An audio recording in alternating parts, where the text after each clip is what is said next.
Horikoshi is really good at making great characters have daddy issues in the story. We have characters like Todoroki, who grew up in a home where his dad abused him. Same thing that happened in this chapter. We find out about Shigaraki, his dad abused him.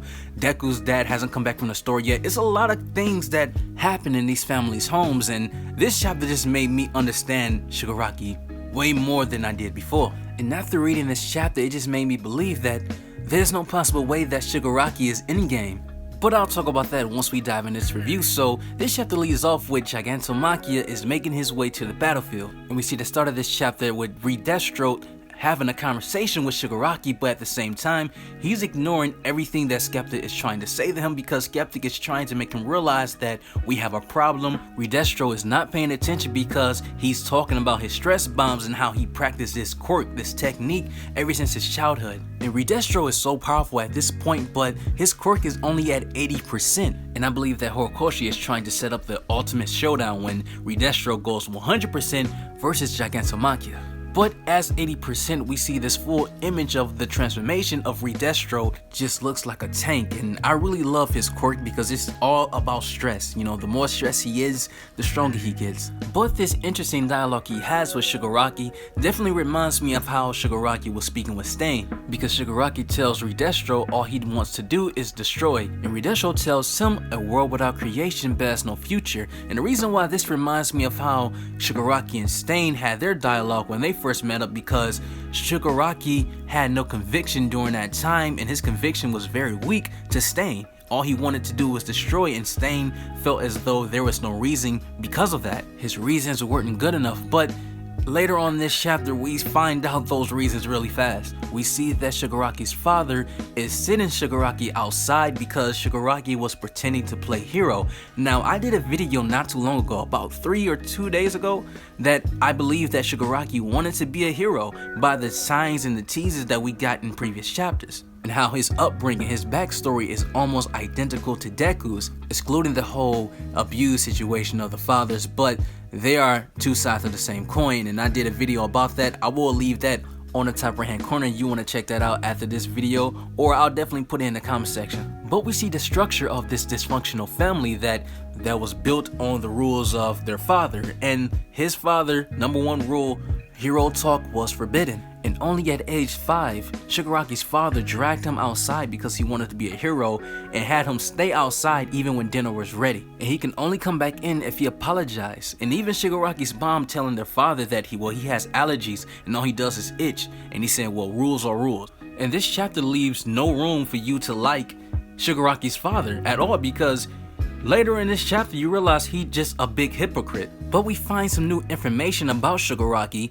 At age 5 years old, he was quirkless, just like Deku. And we see that Shigi's father talking to the family, saying for his quirk to not show up this age, he would end up devastated trying to be hero, because being a hero is unhappiness. But Shigaraki's mom is quite different. She low-key supports Shigaraki becoming a hero. And the sad thing about all of this, we see that Shigaraki also was a fan of All Might, because, you know, when he played hero, a lot of people always tell Shigaraki that he's just like All Might because how nice he was and everything. This makes the parallel story of Deku and Shigaraki even more alike, but is also sad because Shigaraki liked the symbol of peace. You know, he loved All Might, but now he hates All Might. A character who went from liking heroes to now hating heroes. If only Shigaraki had a little more support like Deku, or just like Deku, when it comes to people having his back, his whole path, his whole journey of his character would have been extremely different. And even though his mom supported Shigaraki on becoming a hero, she never said the phrase that you can be a hero, just like Deku's mother. No one in that house, only Shigaraki's sister, came to comfort Shigaraki and made it in a way where yes, you can be a hero, but the adults in the house never came to his aid. They all denied him, and Shigaraki said in this manga chapter that all he wanted was that phrase, but everyone denied him, and he feels as though everyone hates him. And you cannot blame Shigaraki to feel that way, because he's only 5 years old. What do you think a 5 years old is going to grow up and be like when everyone hates heroes in the house and it's forbidden to be a hero? He constantly being abused. He's going to grow up and be the complete opposite of that, because he grew up in a home where if you wanted to be a hero, you're going to be abused. There's no way that child wanted to be a hero after that. Then we see that Shigaraki and his sister sneaks into their dad's office, seeing the picture of their grandmother, Nana Shimura.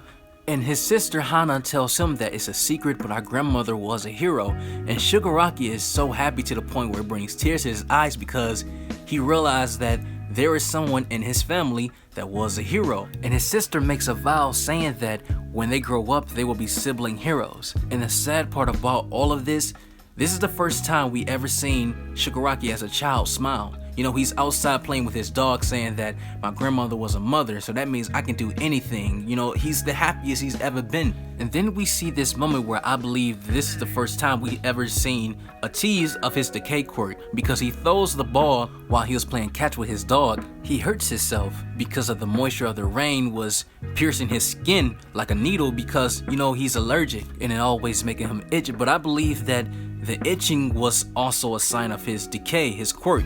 I don't think that the itching was actually an allergy, it was his quirk. But then this the part of the chapter where there's no way you can read this and not feel bad for Shigaraki. His dad storms outside screaming at Shigaraki saying that you went into my office, and the whole family is watching this happen because his sister is crying to his mother saying that all Shigaraki wanted to do is see the picture, and his dad had his fist balled up, constantly started smacking Shigaraki and saying that that picture was not your grandmother, that was a demon who threw away their own child. And Shigaraki in his mind is just screaming out for help. He's saying that anyone please, someone save me, anyone please. And it just comes to a point where it all makes sense what All For One said to Shigaraki when he came to Shigaraki and said no one came to help you or save you.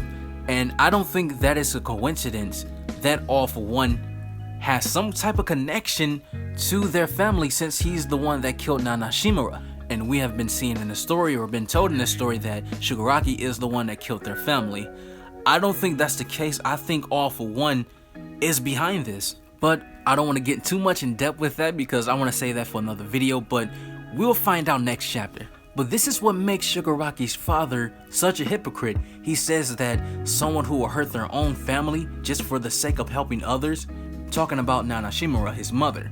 But that is what he's doing to Shigaraki. You know, Shigaraki is scared in tears while he's getting beat by his dad. Shigaraki's dad is a hypocrite. That resentment that he has for his mother, that anger that he built up, he's putting that on his kids. But right after that, we see that Shigaraki's dad, Kotaro, is in his office looking at the letter that his mom left behind. And this letter just sums up the reason of why she left, in order to protect him, and then she ends it off saying that she loves him. But the sad thing about all of this, he wished that his mom hated him because he knows that since she loves him, it makes him feel worse because through his actions, he's showing that, hey, my mom didn't love me, but she did love him. But one thing I do like is that Kotaro realized that he went too far when his wife came in saying that these rules, I cannot stand by them. You went way too far. And Kotaro, he acknowledged that, and he says that I didn't mean for this to be like this, because his wife is telling him, I thought you wanted to build a family on happiness. And nothing about that family screams happiness. You know, it's dysfunctional. Then we see Shigaraki is left outside again in the dark with his dog, you know, crying, constantly scratching because of his allergies. But I believe that is his quirk, because while he's crying, he's saying, I can't take this anymore. I just hate everyone. And you see this panel of his dog eyes getting bigger, and I believe that that is the tease of his activation of his quirk.